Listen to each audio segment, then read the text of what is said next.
আমার জীবনের অভিজ্ঞতা দিয়ে বলছি, আমি 21 বছর বয়সে বিয়ে করেছি। 21 বছর বয়স পর্যন্ত আমি 1 গ্লাস দুধ খেতাম। গ্লাসটা এত বড় ছিল, তাহলে কয় গ্লাস দুধ হলো? এখান থেকে এত বড় ছিল গ্লাসটা, 1 গ্লাস মাত্র দুধ খেতাম। 3 গ্লাস হয়ে গেল না? 2 গ্লাস বা 3 গ্লাস হলো, এত বড় একটা মগ। কিন্তু আমার যখন বিয়ে হলো, আমি শ্বশুর বাড়ি যাওয়ার পর থেকে আর 1 গ্লাস দুধ খেতে পাইনি। এখন আমাকে বলবে আমাকে কি মেরেছে, কেটেছে? সেটার চেয়ে বড় কথা, সামাজিক ভাবে এমন একটা জিনিস তৈরি হয়, বিয়ের পরে মেয়েরা শ্বশুর বাড়ি থেকে ওই যে ফ্রিডম, ওই যে আম্মু আমাকে দুধ দাও, ডিম দাও। ছেলের বউ দুধ খায়, ডিম খায়, কেমন না? কিন্তু ছেলের বউ কি মানুষ না? তাকে তো দুধ ডিম খেতে হবে। তাহলে বাল্য বিয়ে যে করছে, আমি 21 বছর বয়সে যে দুধটা এনশিওর করতে পারিনি, ছোটবেলায় 13 বছর 14 বছর বিয়ে হলে তুমি কি এনশিওর করবে?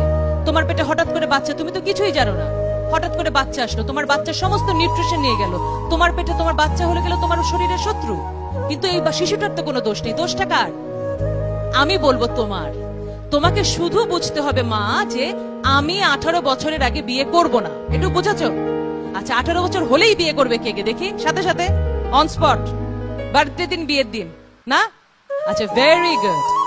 18 কারণ তোমাদেরকে নর্থ সাউথ যেতে হবে, বিয়ে করে ফেললে কিন্তু আবার কি বলবে যে তোমার স্কলারশিপ ক্যান্সেল হয়ে যাবে।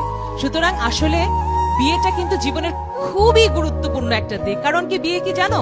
বিয়ে হচ্ছে জীবনের দ্বিতীয় জন্ম। প্রথম জন্মে কিন্তু আমরা বাপমা সিলেক্ট করতে পারি না। আমি হঠাৎ করে বললাম আমি গহর রিজভির মেয়ে হতে চাই, আল্লাহ আমাকে গহর রিজভির মেয়ে করে দিল, সম্ভব? সম্ভব না। তাহলে ওটা আল্লাহ করেছেন, ওটা ভাগ্যে হয়ে গেছে। এখন সম্ভব। তুমি কাকে বিয়ে করবে? তুমি কি একটা ড্রাগ অ্যাডিক্ট, অযোগ্য ছেলেকে বিয়ে করবে? তোমার সন্তান হবে একেবারে রুগ্ন, এবং তোমার সোসাইটিতে কোনো অ্যাকসেপ্টেন্স থাকবে না, সবকিছু নষ্ট হয়ে যাবে। অথচ মেয়েরা কি করে? রকে বসে থাকে এক ড্রাগ অ্যাডিক্ট ছেলে দেখে, আহারে, তাই না? অমুকের জন্য আহারে, অনেক মায়া লাগে। মায়া আর দয়া দিয়ে বিয়ে হয় না। বিয়ে কিসে হয়? কেমিস্ট্রিতে হয়। তুমি যেমন যোগ্য, সেই রকম যোগ্য একটা ছেলে তোমার পাশে আসবে, তুমি তাকে উইন করবে, সে তোমাকে উইন করবে। আমার স্বামী আমার জন্য আইর মাছ রান্না করে এবং সে পৃথিবীর শ্রেষ্ঠ কুক, তাতে করে কি কম পুরুষ হয়ে গেল?